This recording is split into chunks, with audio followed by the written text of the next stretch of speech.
Look, he's probably freaking out about, have you guys ever heard of the Roggenwolf? Did you just take his thing? Whoa, a wolf just got a trill. I think that's the first time we've had a wolf trill. This is sweet. Damn, he just totally stepped all over Nick's shit. Guys, no, I agree for once. Thank you. I agree with Hans here. The Roggenwolf.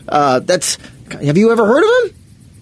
No. Do I get a second trill? No trill for you. Guys? No. Maybe a baby trill? Just giving away trills now? Hold on, let's listen for it. Roggenwolf or Roggenwolf are a type of field spirit. They are a Fieldgeister. They are a corn and wind spirit. They are demon spirits. Corn and wind? Yep. It's the worst kind, Doug. You don't want to be behind some corn wind. No. I don't think it's corn wind, Corn or and even wind. hyphenated. I think it's corn and wind. Oh, it's like how you corn beef.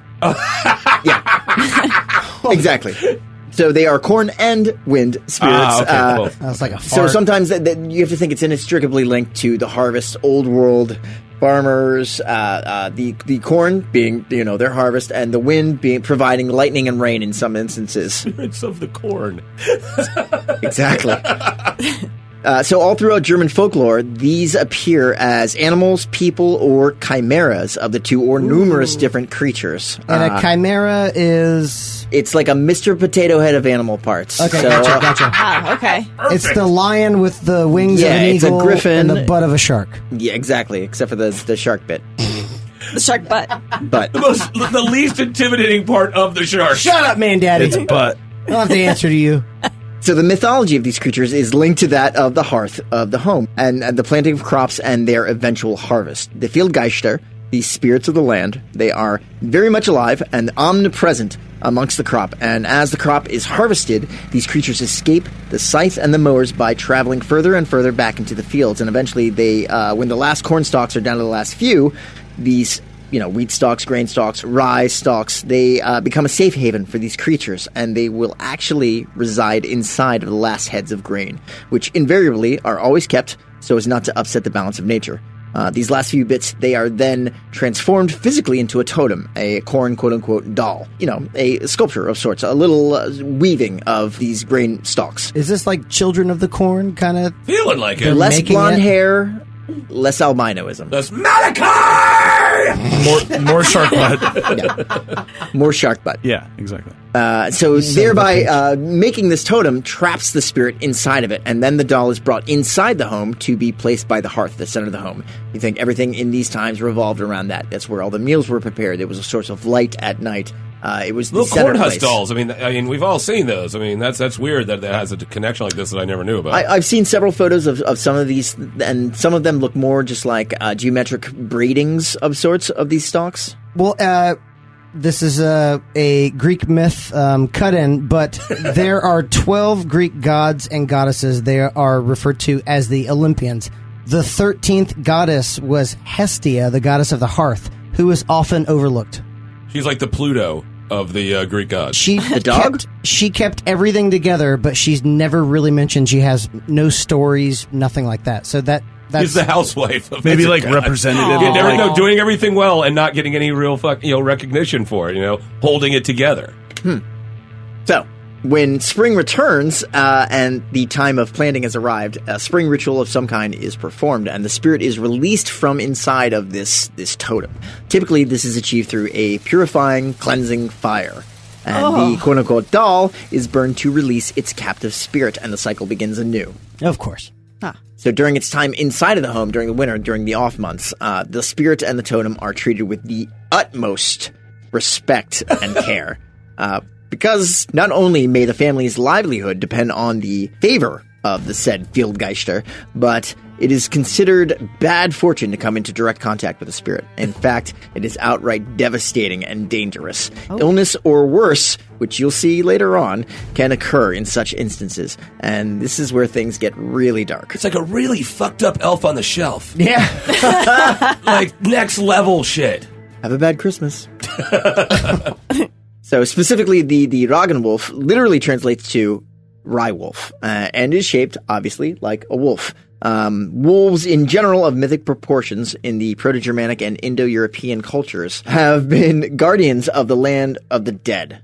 which in Norse culture you have to think of some of these type of creatures like Fenrir and its children, or Odin's wolves, Geri, Geri, not Jerry, like, damn it, Jerry! Jerry. And Freki, or Cerberus in Greek Roman mythology, and even the epic poem of Beowulf. The Grendel family are known as Brimwulf or water wolves, and with such powerful mysterious associations, the sinister implications of wargs deepens in relation to the Roggenwolf. So the term warg, many know it from Game of Thrones, but they are misusing the classical form of what a warg was. What is it? Is it WARG? That is warg. That is warg. So it is historically just a large mythical wolf of some type, specifically a wolf or a dog. So the term warg has historically been interchangeable with the idea of werewolves, a common trait in the legend of the Roggenwolf, but it also is applied to various nefarious types of criminals, those who would murder through cowardly means, corpse violators, or oath breakers. So the punishment Warlocks. for such crimes... Warlocks? That's what a warlock means, is oathbreaker. Really? Oh, I didn't know that. shit. Jesus What? Christ. Yeah, warlock does not mean male witch. It means it technically means oathbreaker. Is that points? Points. Hans, is that points? Punkes That was German for points. is German for points. Or he's calling him like a Punkes. really nasty thing. Points for Hans. So punishment for such crimes as these, again, go back to the Norse myths of old, and that is hanging. Death by strangulation. So this refers to the hanging of Odin, the chief of the gods, the All-Father, the hanged man, who hung himself from the Yggdrasil, the knowledge tree, and stabbed himself in the side with a spear. Sounds a lot like another very, very popular story. What is that spear hit called again?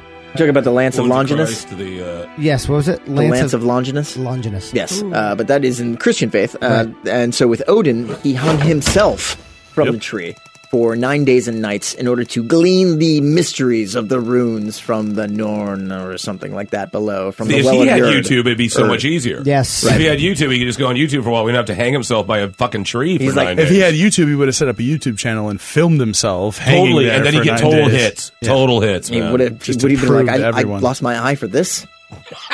Get like 1,300 views or something. Like, oh, okay, cool. Yeah.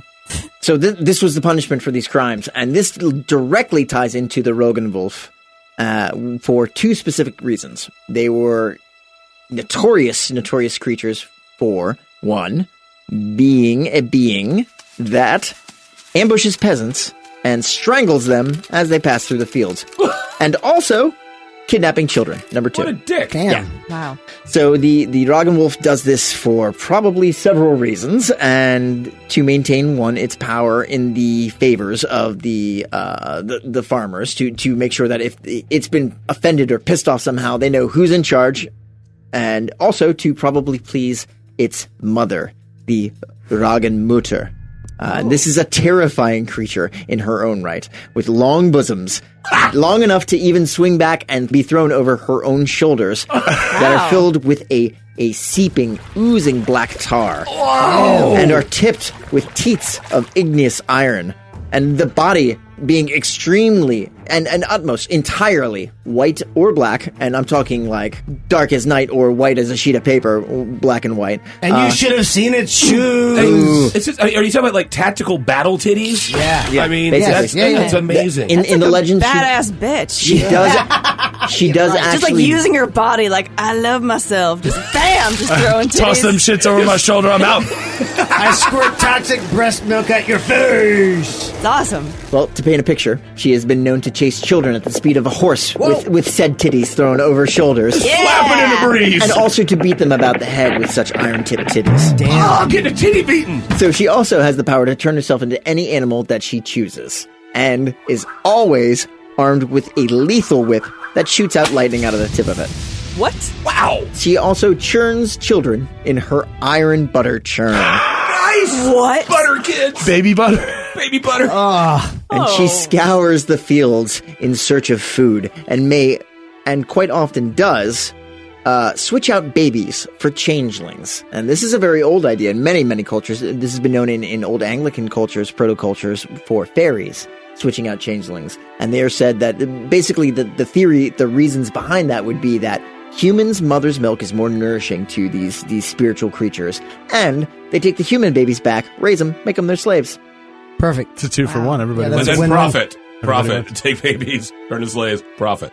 And despite her terrifying and monstrous existence, her presence in the field holds a good omen of a hearty and abundant harvest for that year. Because they have your babies.